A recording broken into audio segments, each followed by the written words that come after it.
አበሾች፣ ኢትዮጵያውያን፣ ኤርትራውያን እውነት ህይወታችን መፈተሽ አለብን። ለዛሬ ምስቅልቅል ህይወታችን እናትና አባቶቻችን ተጠያቂ ሊሆኑ ይችላሉ። እኛም ኃጢአት ውስጥ ለመግባታችን ስንጸልይ፣ ስንጾም፣ ስንሰግድ ወረተኛ ያደርገናል። ግብት ውጥት ሰንበት ተማሪ ሆኖ ግብት ውጥት ከዛም ደግሞ መንፈሳዊ ጽዋ ማህበር ብትን የሆነ ነጠላ መልበስ ከዛ ሱሪ መልበስ ከዛ ደግሞ እንደዚህ እንደገና መልሶ ደግሞ በቃ እግዚአብሔር መለመን አግኝቶ ማጣት ትርምስምስ ያለ ህይወት የምንኖረው በማን እንደሆነ በደንብ እናጣራ። የሆነ ሳናቀው የሚነዳን የሆነ ነገር አለ። ቡዳ ሊሆን ይችላል፣ በልጅነታችን መተት ሊሆን ይችላል፣ ለገሌ ተወረወረ ለእኛ አግኝቶን ይሆናል። የሆነ ሳናቀው ያፈስነው ነገር አለና መጠንቀቅ አለብን። ራሳችን መፈተሽ አለብን። ትምህርታችን ይሄ ነው። ህይወታችሁን ፈትሹ ነው የምንለው። ማር ይስሐቅ አረጋዊ መንፈሳዊ እና ፊልክስዩስ የሚባል የመጽሐፈ መነኮሳት መጽሐፍ የሚያነብሰው ሰይጣን እንዴት ተንኮለኛ እንደሆነ ያውቃል። እንዴት ብሎ ማሸነፍ እንዳለበት ያውቃል። ስንክሳር የሚያነብ ገድላት የሚያነብ ድርሳን የሚያነብ ሰው የጠላትን ሴራ በደንብ ነው የሚያውቀው።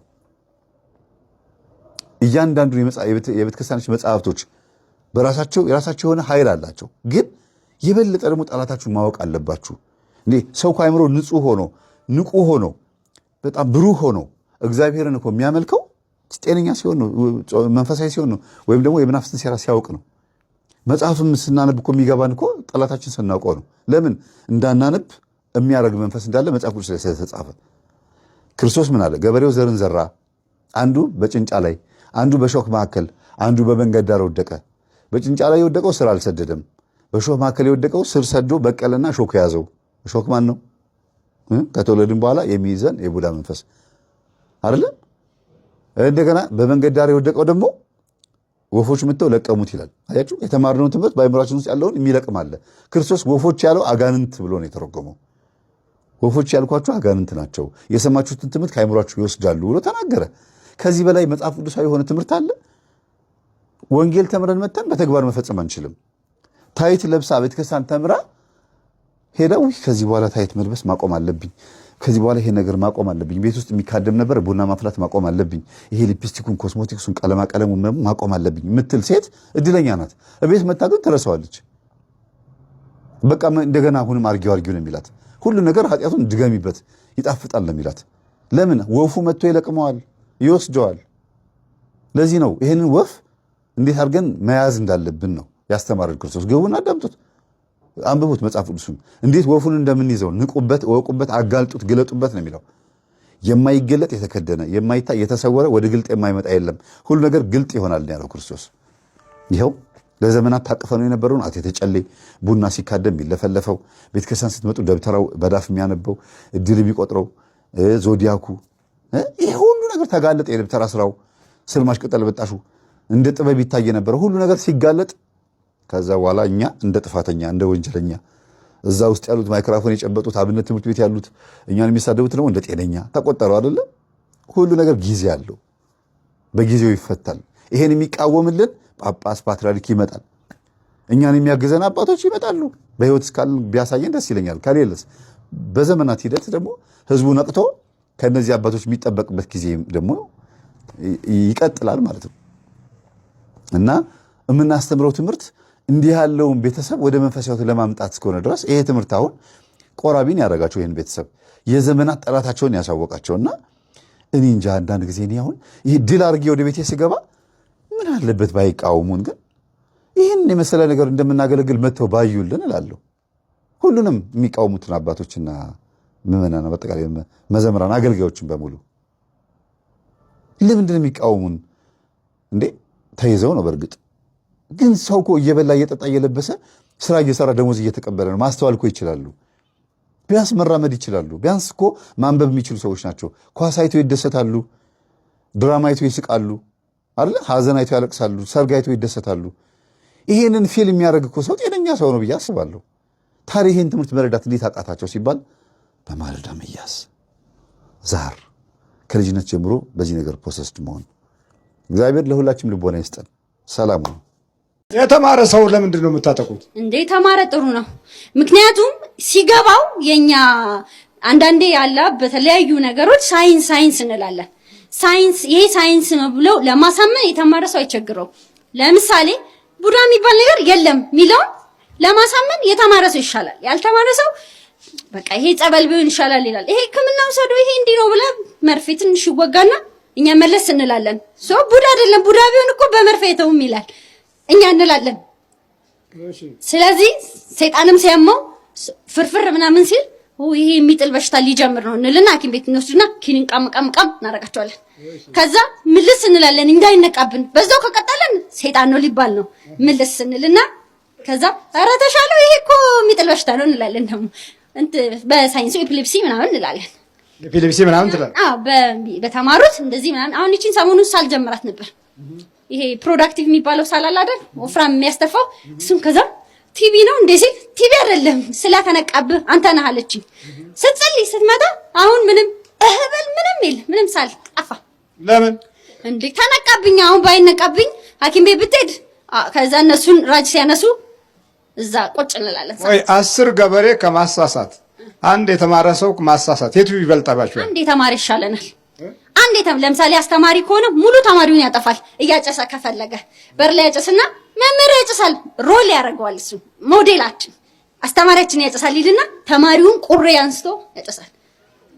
ከዛ የሚቅምም ከሆነ ያየው የለ ገራባ አንስቶ ይቅምልናል። የወደቀ ገራባ አንስቶ አስተማሪ ከሆነ ግን አርሶ አደር ከሆነ እኮ ስላልተማረ ነው የሚያጨሰው ምናምን ሊሉ ይችላሉ። አሁን ግን ማጨስ የሳይንቲስት ምልክት ሆኗል። እንዳለ ህዝቡ ያጨሳል። የሳይንቲስት እንትና እኮ አያጨስም ፋራ ነው ዩኒቨርሲቲ አልገባማ ይባላል። ስለዚህ 10 ገበሬ ከመያዝ አንድ የተማረ በተለይ ከሕክምና ጋር ምናምን የተያዘ አስተማሪ ከሆነ ከሕክምና ጋር የተያዘ ከሆነ ገደል ይሄን ያዳም ዘር ጨረስ ማይሰማው ግድድብ ነው። ሽክ አድርገህ ከዛ ምን ሆነ ያው በቃ ሰይጣንና አጋንንት እንዴ ሰይጣንም አጋንንትም ስንት ናችሁ? 150 እነዚህ ማህበረሰቦች ናቸው የተለየ ማህበረሰቦች በአካል የማናያቸው ሶሻል የሆነ ሳይንሳቸው የማይገለጥ በተጨማሪም ደግሞ በፍልስፍና ረገድ የሰው ልጅ ሊደርስባቸው የማይችል በልዩ ልዩ የጥፋት ጥበብ የሰለጠኑ የማይሞቱ እና ቢሮአቸው የማይዘጋ ስልታቸው ለዘመናት የማይቋረጥ ፍጥረቶች ናቸው። እነዚህ የኛ ዓለም ሳይንስ ብቻውን ጀግኖ ማሸነፍ አይችልም። ብቻውን ብርታትና ጉልበት አግኝቶ ሊጥላቸውና ሊያስወግዳቸው አይችልም። እንዳውም ጭራሽ ትልቅ እርዳታ ሊሰጣቸውና በዛም ውስጥ የሳይንሱን ዓለም መሪ የሰው ልጅ አድርገው ጥፋትን ሊጠቀሙ እንደሚችሉ ይሄ በቂ ማስረጃ ነው ማለት ነው። የጸሎት ድጋፍ ያስፈልገዋል ለማየት። እንጀራ ብዙ ጊዜ አያሳይም። እንጀራ ብቻ የምናመልክ ከሆነ ገንዘብን ብቻ የምናመልክ ከሆነ ብዙ ራእዮች ላይ የሆነ ነገር ሲመጣ እንኳ ለማገናዘብ እድል አይኖረንም። ጠላት ሲከበድም አናቀውም። አሁን ብዙዎቻችን ለጸሎት ጊዜ አልሰጠንም። ያልተከፈለ እቁብ አለ፣ እዳ አለብን፣ አልያም ብድር አለብን፣ አልያም ደግሞ ነገ የምንሞላው ነገር ላይ ዛሬ በጣም መድከም አለብን። ስለዚህ የጸሎት ጊዜ የለኝም። እንዲህ ነው የምትለው እኮ። የጸሎት ሰዓት አላችሁ ስንባል አይደለም፣ የጸሎት ጊዜ የለኝም። ለምን? ኑሮዬ ገና አልተደላደለም፣ ገና አልተሟላም። ብዙ ነገር ማስበው አለ፣ ትምህርት ቤቱ አለ፣ እቁቡ አለ፣ ጨውና በርበሬው አለ፣ መብራቱ አለ፣ ውሃው አለ። መቁጠር ትጀምራለህ ብሶትህን። ለምታወጣው ወጪ ዛሬ ያለህ ዝግጅት ያንተን የጠዋቱን ጊዜና እንዲሁም የማረፊያን ጊዜ እስከሚሻማህ ድረስ ትኳትናለህ። ሴቶችም ትጸልያላችሁ ሲባል ኧረ መቼ ጊዜ አግኝተን ጊዜ የለም። ለማጽዳት ጊዜ የለም፣ ለማጠብ ጊዜ የለም፣ ስራ ቢሮ ለመግባት ጊዜ በጣም ጊዜ የለም። በተለይ ደግሞ ሰዓት ማሳለፍ ክልክል ነው ቢሮ። ስለዚህ በጠዋት ተነስተህ ሻውን ምኑን ጉድ ነው ምጣዱን ምኑን በርበሬውን ቲማቲሙን ምኑን ስትል ሰዓቱ ያልፋል። የጸሎት ጊዜ የለም። እንዲህ ኳትነ ሁል ጊዜ ግን ያንን የምታሸንፍበትን ጉልበት ከእግዚአብሔር ጋር በጸሎት ስላልተገናኘህ ዲያብሎስ አድክሞህ ማታ ስትተኛ ሌትና ቀኑ እንኳ ጠፍቶህ ስትባንን በመከራ ትነሳለህ። ከዛም አቃስተህ ተነስተህ ቀኑን ሙሉ ስታቃስተው ትኖራለህ። ስታምጥ ግን አይወለድም። ምጥ ብቻ። አባታችን ሆይ ማለት ስንት በሰማይ የምትኖር ስምህ ይቀደስ። ከዛ መንግስትህ ቀጥለህ የዕለት እንጀራችንን ማይስጠን። በዚህ አይነት ሁኔታ ውስጥ ብታልፈው ግን ቢሮህም ሰላም፣ ጓደኞችህም ሰላም፣ ኑሮህም ሰላም፣ ጊዜህም ሰላም ይሆናል። ሰላምህን ጠብቀህ ከዕለት ቅዠት መንፈስ አመልጠህ ከክፉዎች ዓይን ከሚወረወር ክፉ ፈላጻ ድነህ። ለዚህ ነበረ እኮ ዳዊት ከቀትር ጋኔን እያለ ይጸልይ ነበረው። መዝሙር 90 ላይ ከቀትር ጋኔን አድነኝ ይላል። ከሌሊት ግርማ፣ በቀን ከሚበር ፈላጻ፣ በጨለማ ከሚሄድ ክፉ ነገር፣ ከአደጋና ከቀትር ጋኔን አድነኝ አድነኝ። በቀን ከሚበር ፈላጻ ማለት እኮ የሰው ዓይን ነው፣ ሌላ እኮ አይምሰል። የሰው ዓይን ነው ራሱ። የሰው ዓይን፣ የሰው ጥላ አዚም እኮ ነው። ብዙ ቦታ ላይ ጥላዎቻችን አዚም ይሆናል። እኛ ኢትዮጵያውያን ጨለማውን ብርሃን፣ ብርሃኑን ጨለማ እስከመቼ የምንል ይመስላል? በዚህ አይነት መንገድ ይሄ ነው እኮ ችግራችን፣ ወደኋላ ያስቀረን ይሄ ነው። ራሳችን እርስ በርሳችን በመቀኛኘት ነው እና ይሄ ነው ወደኋላ ያስቀረን። ይሄ ትምህርት እንዲሆነን ነው የምናገረው። እሺ ትሄዳላት ትጠለዋለህ? እሱን አዎ እጠለዋለሁ። ለምን እጠለዋለሁ? ከ20 ዓመት በፊት ጀምሮ ሳየው ያስጠላኛል። ስንት ዓመት ነው አንተ መተቱ ከገባ? ቆይቻለሁ። አሁን በጣም የባሰብኝ ከ4 ዓመት ምናምን ይሆነኛል። ምን አርጋት ነው የተባልከው? በቃ እንዳትስማማ፣ እንዳትገባም፣ እንዳትወጣም፣ ጤናውም እንዲቃወስ፣ አእምሮ በህመምተኛነት ተብዬም የአእምሮ ህመም መድኃኒት እንድትወስድ አስደርጊያታለሁ። አዎ ተመልከቱ። ስርዓት ያስተብያለሁ፣ ስርዓት ይዛለሁ። ስንት ዓመት ቁጭ አልክ? እድሜዋን ሙሉ። ምንድነው እድሜዋን ሙሉ በዋናነት ህይወቷን ሳመሰቃቅለው ኑሮዋን ምስቅልቅል። 5 አሁን የጠቀስካቸው ነገሮች ምንና ምን? 5 የጠቀስካቸው እኔ 5 መች ቆጠር? በረከት ላይ፣ ጊዜ ላይ፣ እድሜ ላይ፣ በቃ ሁሉንም 5ቱንም ተጠቅሜበታለሁ በአግባቡ። አዎ አሁን ሁለተኛ መጽሐፌን አላስነብባትም ስል እኔ ውጭ ሄድክ ጊዜ እንደምንም ሞታ አነበበችው። ጨረሰችው? አልጨረሰችው። መሀል ላይ ነው ያስቆምኳት። አልጨረሰችው። መሀል ላይ የከልከሌዎስ መንፈስ ሲባል ምንድን ነው መንፈስ? ለምንድን ነው ልብ የሚደነግጠው ትላለች። ከልከሌዎስ የሚለው ምንድን ነው ይሄ ነገር ስትል በኋላ የሙት መንፈስ ነው አሉና ከጓደኞቿ መካከል አንዱ ነገር ለዚህ ነው የደነገጠው። ዘመዶችን ጨርሶ አለች። አንተ የሙት መንፈስ ነው? በዋናነት የሙት መንፈስ ዋናው እኔ ነኝ። የሙት መንፈስ ዛሬ ድረስ አትረዳኝ። በቃ ሳጭበረብር ወደዛ ሲገባ ወደዚህ ሲወጣ፣ አሁን ግን ተያዝኩ። በቃ ስንት ዓመት ነው እዚህ ፕሮግራም ስትከታተል? አሁን 4ኛ ዓመቷን ይዛለች። ግራ ገብቷቸው የተጨነቁ ግን መጽናት አቅቷቸው አይተባበር፣ ሁሉም እንደውም ይክዳ። ቤተ ክርስቲያንን ግን አንከዳም፣ እንደው ከተፈለገም ማለት ነው። ስለዚህ ችግራቸውን ምንጊዜም ቤተ ክርስቲያን በጎደላት ቦታ ላይ እንቸገራለን፣ የጎደለውንም እንሞላለን።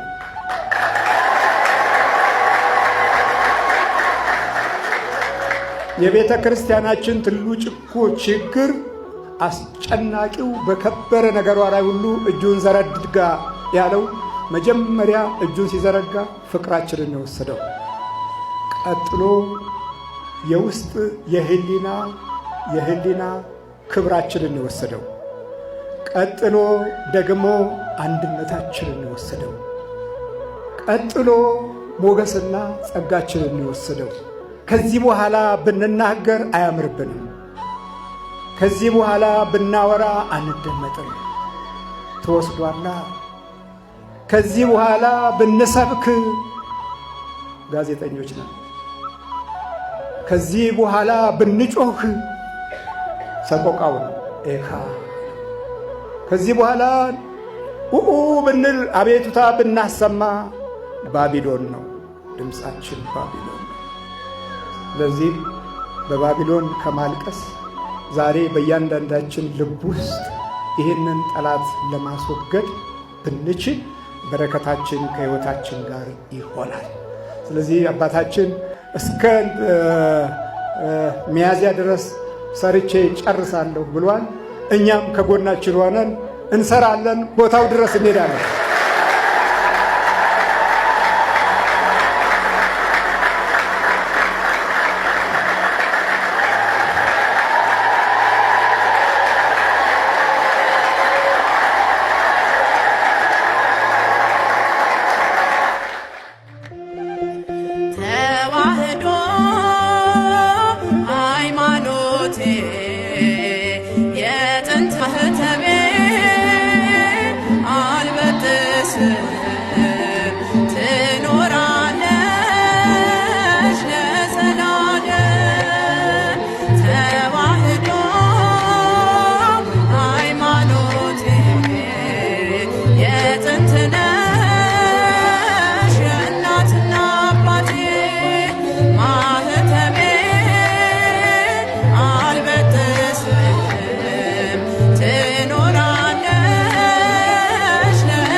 እነዚህ አሁን እዚህ ያሉት ነጮች እምነታቸውን የተዉት አውሬዎች ቤተ እግዚአብሔር ገብተው የነበረ ጊዜ ልክ እኛም ዛሬ እንደዚሁ እንድንሆን አውሬዎች ቤተ እግዚአብሔር ገብተዋል። በጣም አውሬዎች። እነዚህ እምነት የሚባለውን ነገር እንዲረሱ ያደረጉት ሌላ አይደለም፣ ቤተ እግዚአብሔር የነበሩ በእምነት ውስጥ የነበሩ ጨካኞች ናቸው። ስለዚህ ሃይማኖት ሲባል ለስዊድኖች ያንገፈግፋቸዋል፣ አይወዱም አይደል? እንዳይወዱ ያደረጓቸው ሌላ ማንም አይምሰላችሁ። በዘመኑ የነበሩ በኃላፊነት ስፍራ ላይ የነበሩ ሰዎች በክፉ ኃይል የተለወጡ ራሳቸውን ለክፉ የሰጡ ሆነው ስለተገኙ ነው። ስለዚህ ሃይማኖት በጣሊያን ብትሄዱ በቫቲካን እንዲሁ እንደው ዓመት በዓል ማሞቂያ ነው እንጂ እምነቱ ካህናቶችን ሲያይሰቡ ክፉ ቀን ወይም ክፉ እድል ከሚለው ክፍል አንዱ አድርገውታል። ዛሬ አንድ ካህን ገጥሞኛል፣ አይቀናኝም ነው የሚለው ትውልዱ። አየህ፣ አይቀናኝም የሚባልበት ዘመን ተደረሰ። የቤተ እግዚአብሔርን ሰው ማየት አይቀናኝም። ዛሬ አገራችንም እንደዚህ ተጀምሯል። ቄስ አትጫን መኪናው ይገለበጣል ይላሉ። አሁንም ይሄ ወሮ በላው ሹፌር አባ ይውረዱ ባኮት ይላሉ። ለምን መኪናው ይገለበጣል? አደጋ ይደርሳል ወይ የደበቀው ነገር ስለሚል ቄስ አትጫን ይላል ሹፌሩ። አገር ቤትም እንደዚህ እየሆነ ነው። አላሰብንበት። ባየው አይሞት እየጨመርኩ አንተ ጋር ደረሰ። በቃ ሁሉ ሲቀር ደግሞ ይገርመኝ፣ ሁሉ እዛ ሲያደፍጥ እሱ ምን አባቱ እዚህ ይሰራል? ምን እንደው ያልከሰክሰዋል። የገረመኝ ይሄ ነው እንዴ! አረ ይገርማል። ምን አባቱ ይሰራል? እየኳተነ በእግሩ በእርግፍት በእግሩ መጣል። እንግዲህ ታዲያ በጣም ከቤተ ክርስቲያን ጥግ ተጠግታችሁ እንዲህ አይነት ተንኮል ስትሰሩ ምን ይሰማል? አንተ ጋር ደስ ይለናል በጣም። አንተ በጎ ስታሰምር ስትዳድን ደስ ይልህ የለ? ስናጠፋ፣ ስንዘርፍ፣ ስናሰቃይ፣ ስንገል፣ ስናርድ ከዚህ በላይ ተልእኮ የለንም። ደስ ይለናል። በቃ ደስ ይላችኋል? በጣም የወረድንበት ነው አይደለ እንዴ? በዮሐንስ ወንጌል ምዕራፍ 10 ላይ ሌባ ሊያርድ፣ ሊሰርቅ፣ ሊያርድ፣ ሊያጠፋ ይመጣል ይላል። ያ ሌባ የትም ቦታ አይቀርም።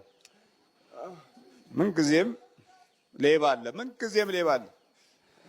ዲያብሎስ ከሰው ልጅ ጋር ህብረት ከፈጠረበት ጊዜ ጀምሮ ሌብነት መሰረታዊ ነው። በቃ ሰው ባለበት ቦታ ሁሉ ሌባ አለ። ሌባውም ይሄው መንፈስ ነው። እየከፋና እየጨመረ ሲመጣ ደግሞ ያው የውስጥ ሰዎችን ይሰርቃል ማለት ነው። ዛሬ ከውስጥ ሰዎች የመሰረቅ አንዱ እጣ ነው። ይሄ የምናየው የመሰረቅ ዕጣ ነው።